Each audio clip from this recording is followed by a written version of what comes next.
diverses questions lors de la 25e réunion ordinaire et a adopté une décision. La Chine a annoncé le lancement d'un nouveau robot lecteur information capable de lire les informations 24 heures sur 24.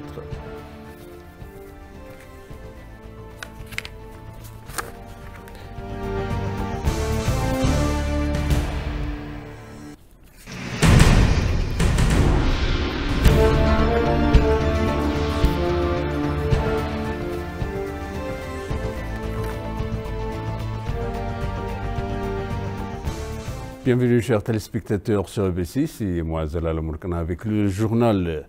Le Conseil des ministres a discuté de diverses questions lors de la 25e réunion ordinaire et a adopté une décision et se le lit comme ceci. Le Conseil a d'abord discuté d'un projet de loi sur la protection des données personnelles.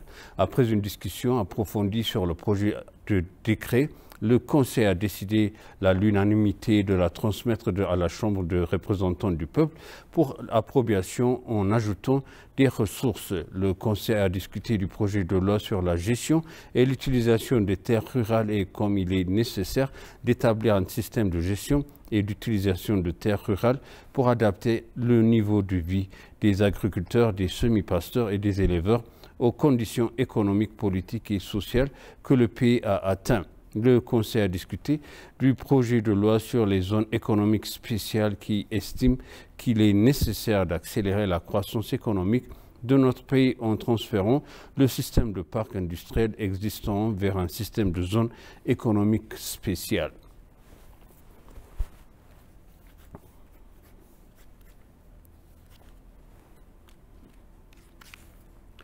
Le chef du département fédéral de l'éducation et de la formation de la défense, le lieutenant général Ymer Mekonnen, a accepté de travailler avec le directeur de l'éducation et du développement des forces de défense sud-africains dans les domaines de l'éducation et de la formation militaire. Le lieutenant général Ymer Mekonnen a déclaré que l'Éthiopie et l'Afrique du Sud ont conclu un accord qui créerait un environnement favorable permettant aux pays d'échanger leurs expériences dans leurs efforts de modernisation de leurs armées.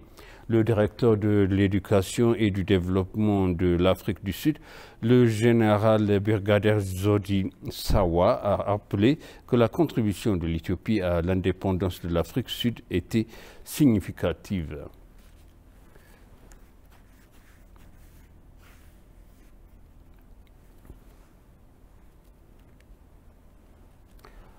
Au cours du premier trimestre de l'exercice en cours, 21,4 millions de dollars américains ont été reçus de la vente d'électricité au Soudan, à Djibouti et au Kenya, a indiqué Ethiopian Electric Power Corporation. Moges, directeur de la communication de la société, a déclaré que l'Éthiopie vendait de l'énergie au Soudan et à Djibouti depuis 9 ans et au Kenya depuis le milieu du dernier exercice financier. Le directeur a mentionné que les ventes d'énergie de l'Éthiopie aux pays voisins augmentent chaque année. Il a déclaré que les mesures étaient prises ces derniers temps pour fournir de l'électricité au Soudan du Sud et à la Tanzanie, soulignant que la vente d'énergie augmente chaque année.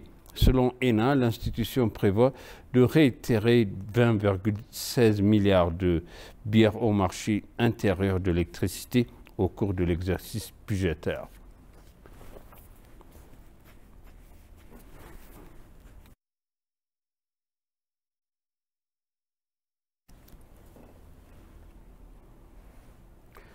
La Commission fédérale d'éthique et de la lutte contre la corruption discute avec les parties prenantes et les problèmes de corruption et de mauvaises pratiques dans les gestions des ressources foncières et de leurs solutions.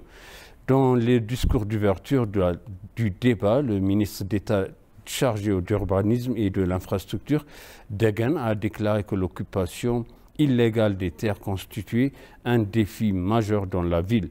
Le vice-commissaire de la Commission fédérale d'éthique et de l'anticorruption, Wodo Atto, a déclaré que les citoyens sont persécutés en raison de la corruption et des mauvaises pratiques commises par la personne et les ressources naturelles du pays. Au cours du forum, un document de recherche sur les problèmes de corruption et de mauvaises pratiques dans les domaines de ressources foncières et leurs solutions a été présenté et discuté.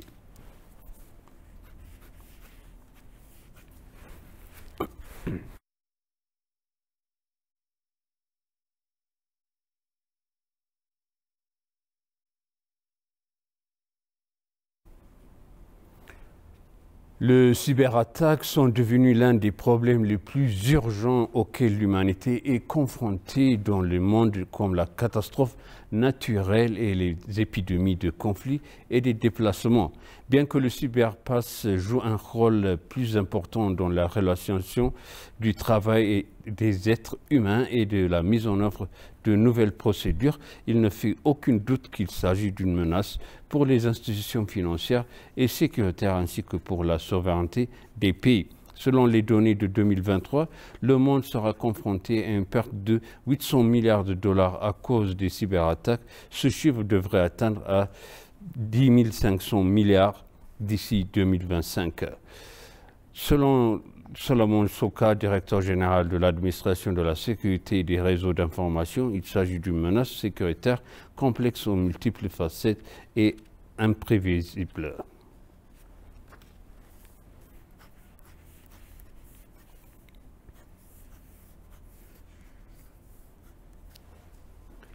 Parmi 70 startups électionnées dans toute l'Afrique, 15 lauréats ont été récompensés lors de la concours international de prix de start-up organisé à Addis Abeba.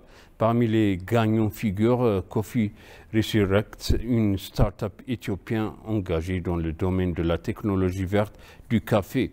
On dit que la plateforme a atteint son objectif et a prouvé qu'elle dispose de larges opportunités de développement dans le secteur. Selon les informations du ministère de l'Innovation et de la Technologie, les startups qui ont été identifiées et reconnues comme lauréats africains du Global Innovation Initiative Group 2022-2023 reposent sur les capacités des ressources des problèmes à travers le monde dans les domaines dans lesquels elles ont concouru.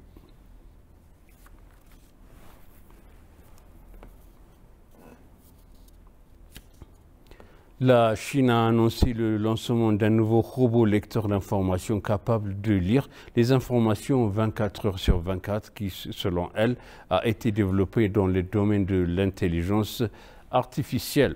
Le robot nommé Ren Xiaoguo, qui serait ainsi performant dans les milliers de lecteurs de nouvelles, a été présenté par le quotidien du peuple Média Public et est un lecteur de nouvelles 24 heures sur 24. C'est la dernière découverte technologique de l'époque, a-t-il été dit. Dans sa première interview, on l'a entendu dire que chaque commentaire lui faisait du bien, disant qu'elle fournirait des nouvelles 24 heures sur 24, 365 jours sans interruption, selon news.com.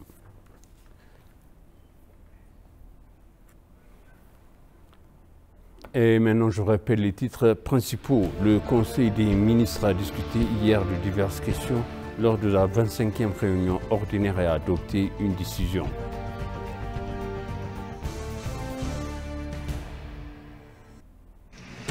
La Chine a annoncé le lancement d'un nouveau robot lecteur d'informations capable de lire les informations 24 heures sur 24. Chers téléspectateurs, ainsi s'achève le journal. C'était moi, Zalal Amourkane, et je vous souhaite une bonne suite de programme.